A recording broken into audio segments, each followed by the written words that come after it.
Well, John Rhys-Davies, thank you so much for being here to talk with us here at Faithwire at CBN News. You know, you are known for so many different things. Lord of the Rings, Indiana Jones. I mean, the list could go on and on. But you recently have taken on a role as narrator for Scrooge: A Christmas Carol, a podcast that goes through that all famous Charles Dickens story. Tell us about how that opportunity came about for you. Oh, well, how it comes about is somebody picks up the phone, calls your agent, and says, would he be interested in? And uh, I, I, I very rarely say no. Hmm. There are things that I won't do. Um, but but the opportunity to do Dickens, even if you've done different versions of him before, you always grab that. Any actor knows that the performance is really controlled by the word, the script. And anytime you get to work with a world-class writer, you should take it, no matter whether you can do it or not. Just take it and learn. Yeah. What does that story mean to you? Because it is a story that I think has spoken to so many different people, A Christmas Carol, in different aspects of their life and in different ways. But it's something that I think we all resonate with. Why do you think that is? And what really resonates specifically with you about that story? Well, it's partly the time of the year. We are approaching the midwinter solstice. You know, the nights are long, the days short. The year is coming to an end. We look back and we think, oh, I didn't really do much this year. I was intending to do so much, and yet when I look back on it, it's another year wasted. Uh, what's that wonderful line of John Donne? I run to death, and death meets me as fast, and all my pleasures are like yesterday. Hmm. Um, so there is that sort of slightly self-pitying gloom that we have as this time of thing, but it's countered by that universal resetting of time that took place 2,000 years ago. You know, we stop all the counts of years and we start with the nativity, a birth, a birth not just of a child, a birth of a promise of a new way of people living together and working together.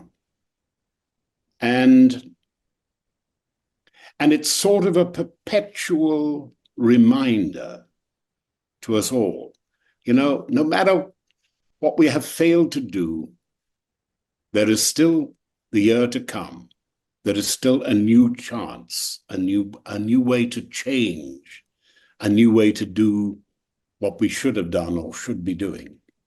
And I think that's part of the universal thing. And Dickens himself was in a real bad place, I think, when he was pretty desperate. His family life was not good. He'd got a lot of debts. He had just dried up. His invention had dried up. He didn't know whether he would ever write or be able to write again. And in the depth of that, the idea comes to him, and it not only revises his old fortunes when he writes and publishes A Christmas Carol. He It changes him as well. Hmm. It's rebirth for him. But I think we love it. We love that idea that no matter how much we failed, we can change. We could start again. There is hope. Yeah. In the dark of winter, there is hope. Something that I find so fascinating is whether someone is a Christian, not a Christian, is familiar with the faith or not. The Christian story is something that has permeated pretty much all of Western culture, right? So much of our art is It is the dictated by the basis. tenets of Christianity. So talk a little bit about that as an artist yourself.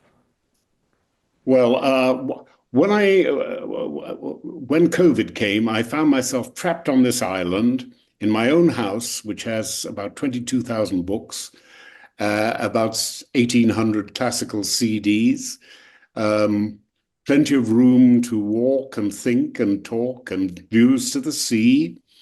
And I went down those byways of music that I'd never been down. People like Marcello, all the other Venetians, um, uh, Lotti, all these all these composers that really are giants in their own right.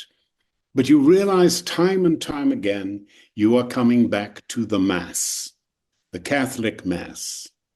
And you think about it and you realize the whole canon of Western music comes from the Catholic Mass, comes from those early days of Christianity where two or three are gathered together in my name.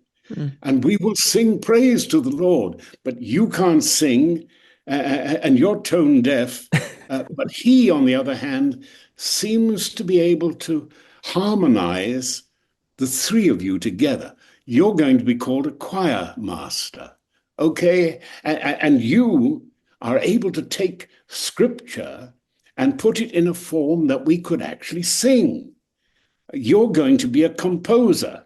And you, my dear friend, I love the way you jangle those little bells. I think you're going to be a musician. And slowly they get together and the music becomes more disciplined. Gregorian evolves. And then you get to the Reformation and the Counter-Reformation, and then it's a competition. Senor Lotti, the Mass you wrote last week is glorious. It is beautiful. Now we want another Mass from you. And just remember, God is best praised when there is more complexity, when there is more elaboration. God, the great mathematician himself, loves the different combinations that a great artist like you can make. Uh, and we end up with this fabulous canon Mm. of Western music. And Van Eyck, a good painter, spy, courtier, worked at the court of Burgundy.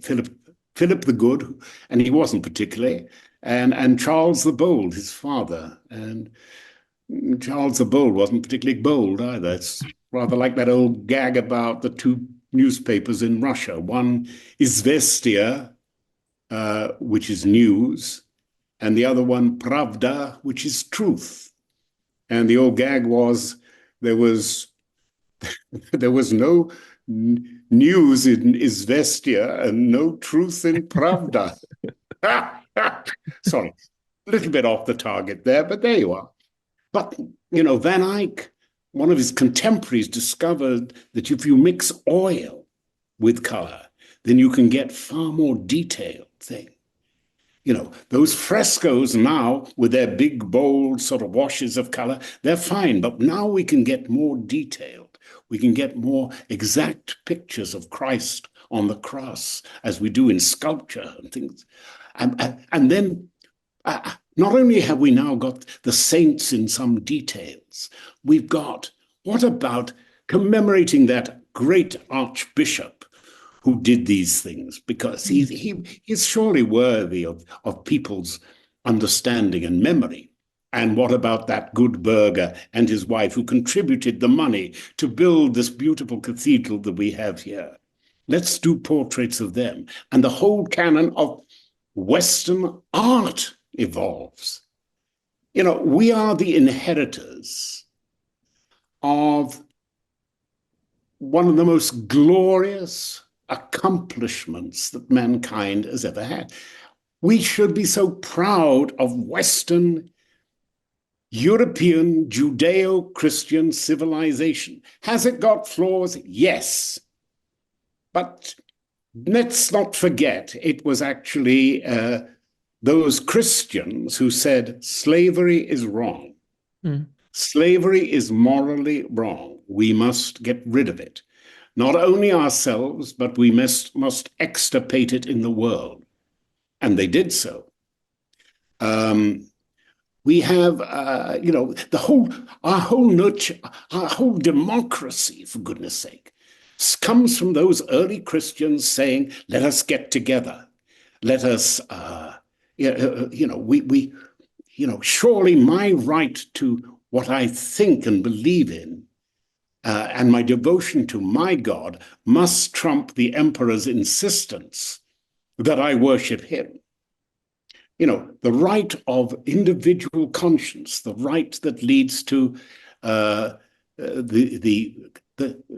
right to associate with people who think the way you think, the right to express what you think, freedom of speech, the right not to be imprisoned for your beliefs. Mm. All these things and that glory of mankind, democracy, whatever happens, few people understand democracy. Democracy isn't getting the government you want. Democracy is getting the chance to vote for the government that you want. Yeah. I have one friend of mine who says, you don't understand, John. I've never had a government that I wanted. And you say, you don't get it. Democracy isn't a guarantee that you will get what you want. Democracy allows the bulk of people with their different shifting shades to roughly indicate the area that they want to concentrate on. It's clumsy, it's inefficient, you can't get anything done, but it is unquestionably the finest way of organizing people in a political and social manner that we'll ever have. Yeah. Yeah, absolutely. I think it's the crown jewel, I think, of political success, I think, in the world.